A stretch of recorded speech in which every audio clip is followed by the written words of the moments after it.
साथियों नमस्कार। एक बार पुनः स्वागत है आपका हमारे देसी लल्लन टॉप यूट्यूब चैनल पर। मैं हूं आपका अपना दोस्त एडवोकेट गोपाल रेजा। साथियों आज एक नई जानकारी की समक्ष आप लोगों के समक्ष उपस्थित हुआ हूं। सारा सेवी मामले पर एक संसदीय समिति है, एक संसद की कमेटी है, लोकसभा में राज्यसभा के जो सांसदों से मिलकर बनी हुई है, जिसके पास अधिकार है सेबी को दिशा निर्देश करने को, सहारा को दिशा निर्देश करने को, वहां उपस्थित रहने के लिए।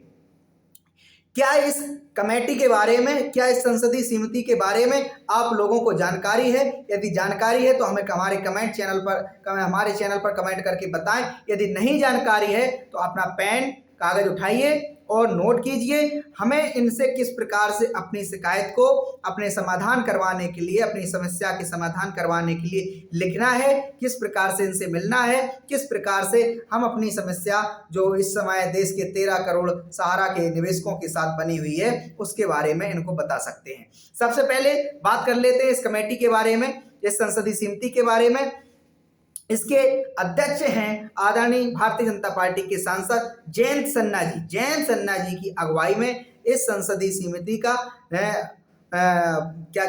संचालन किया जा रहा है। इसमें कुछ हमारे लोकसभा के जो साथी हैं, सांसद हैं, माननीय सांसद हैं, उनका नाम है श्री जयंत सिन्हा जी, श्री एस अहलुवालिया जी, श्री सुखबीर सिंह बादल जी, श्री सुभाष चंद्र बहेड़िया जी, श्री रंगप्पा बारडे जी, डॉक्टर सुभाष रामराव भाभरे जी, श्रीमती सुनीता दुग्गिल, श्री सुधीर गुप्ता, श्री गौरव गगोई, श्री मनोज किशोर भाई कोटक, श्री पिनाकी मिश्रा, श्री रविशंकर प्रसाद, प्रोफेसर सौगत राय, श्री मदन रेड्डी, श्री गोपाल चनैया, श्री प्रवेश साहेब सिंह, डॉक्टर प्रोफेसर किरीट प्रेम जी भाई, श्री मनीष तिवारी, श्री बालेश्वरी, इसके बाद लास्ट हैं श्री राजेश वर्मा। ये हमारे लोकसभा के साथी हैं। इनमें से कोई भी सांसद यदि आपके क्षेत्र से है तो समझ लीजिए ये उस सांसद को पावर है कि सेबी को बुलाए, सहारा इंडिया के मामले में दखल दे, सहारा इंडिया के निवेशकों के मामले में दिशा निर्देश जारी करे।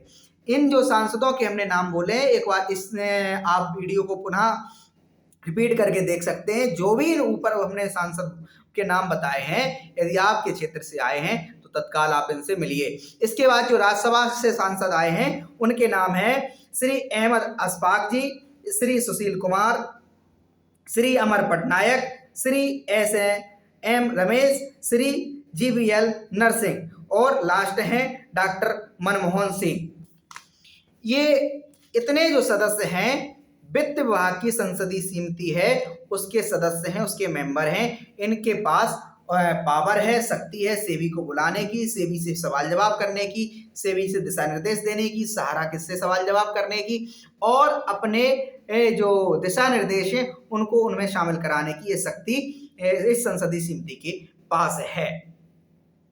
तो अगर आपने ये पाया कि नहीं ये सांसद महोदय हमारे क्षेत्र से नहीं आते हैं और किसी अन्यत्र लोकसभा क्षेत्र से, राज्यसभा क्षेत्र से आते हैं, तो मैं आप लोगों को इन लोगों के बारे में बताना चाहता हूं कि आपको सबसे पहले जयंत सिन्हा जी का मेल आईडी लिख लेना चाहिए। जयंत सिन्हा जी का मेल आईडी जो लोकसभा की साइट पे है वो है जयंत JAYANT.Sinha SINHA 1919 @sansad.nic.in। दूसरा मेल आईडी है Sinha JSINHA21 ये हमारे जयंत सिन्हा जी के मेल आईडी हैं। मैंने जल्दबाजी में ये मेल आईडी लिख लिया आप लोगों को बताने के लिए। आप इस पूरी संसदीय समिति के एक एक सदस्य का बायोडाटा अपनी लोकसभा की साइट से और राज्यसभा की साइट से जाके निकाल सकते हैं। उनके मेल आईडी वहां अंकित हैं। उन मेल पर आपको प्रेयर लिखना है।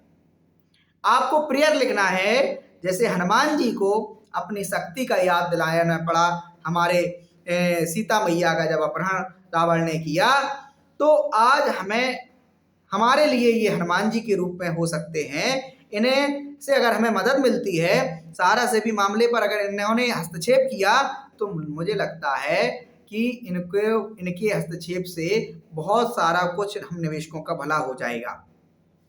हम लोगों ने प्रयास अथक किए, सेंट्रल रजिस्ट्रार पे दबाव बनाया, सेबी को हमने भेजा पत्र, हमने वित्त मंत्रालय से प्रयास किया, हमने राष्ट्रपति सचिवालय से संपर्क साधने का प्रयास किया, हमने पीएमओ से संपर्क साधने का प्रयास किया।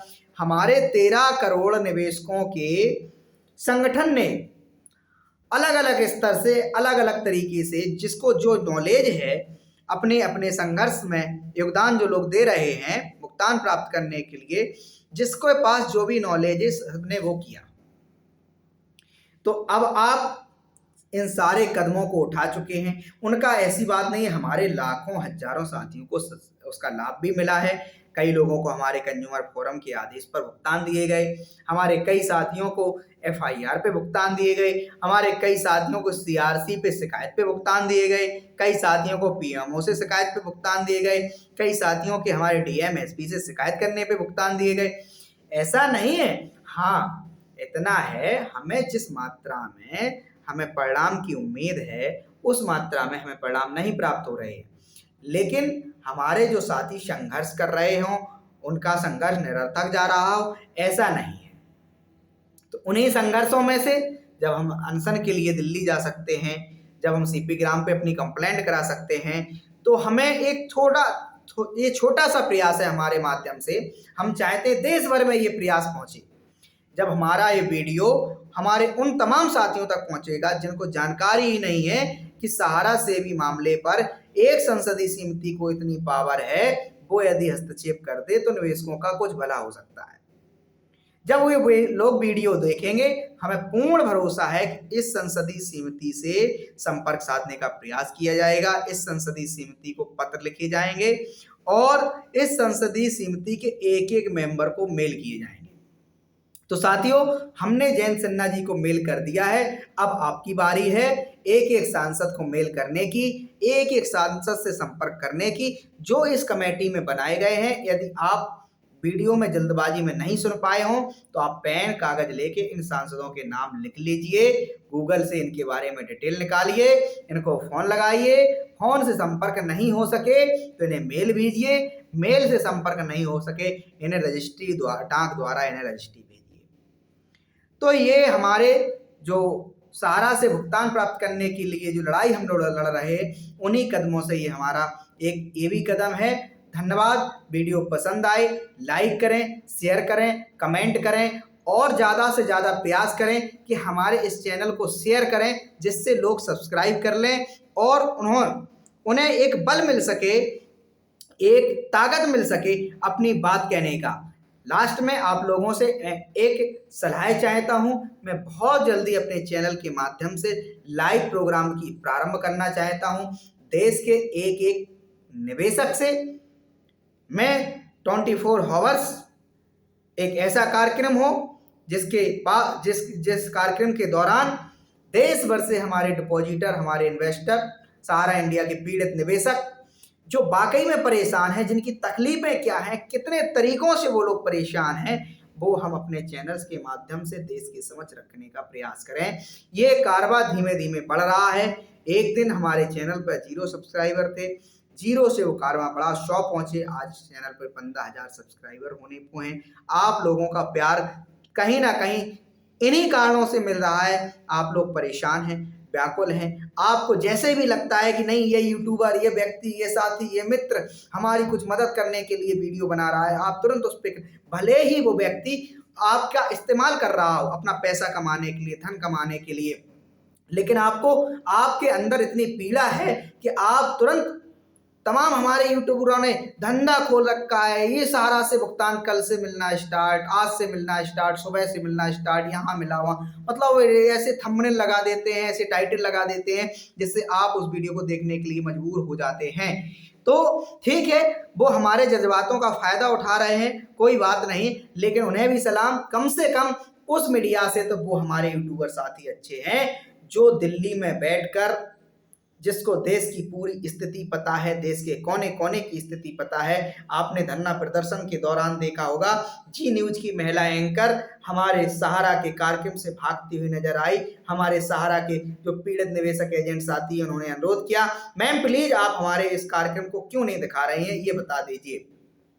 तो वो कार्यक्रम से निकलती हुई नजर आई और उन्होंने उस बात पे कोई जवाब नहीं दिया, जबकि हमारे तमाम साथियों ने उनसे बार बार रिक्वेस्ट की, मैडम ये हमारी पीड़ा केवल यहाँ दिख रहा है, इतने लोगों की पीड़ा नहीं, ये देश के हर शहर हर गांव की पीड़ा है, ये देश के 13 करोड़ लोगों की पीड़ा है। आप कृपया, आप मीडिया वाले हमारी इस तकलीफ को उठाने का प्रयास कीजिए।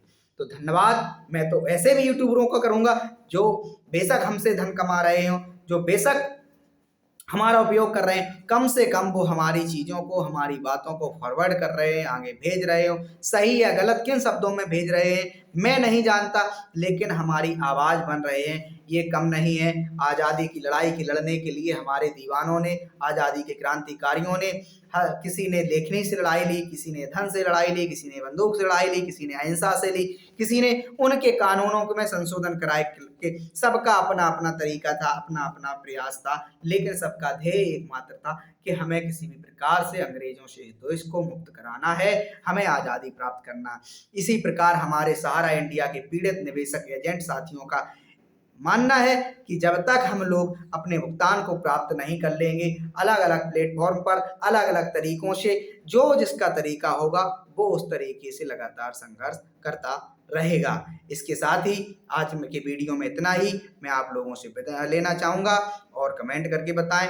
Thank you so much. आप लोगों से बात करना बहुत अच्छा लगता है। आप लोगों के जब कमेंट पढ़ते हैं तो आप लोगों की पीड़ा से पता चलता है कि इस देश में ऐसी स्थिति है कि ऐसी स्थिति है, इसके बावजूद भी कोई कदम हमारी सरकार यथार्थवद उठाने के लिए प्रयास नहीं करे। Thank you.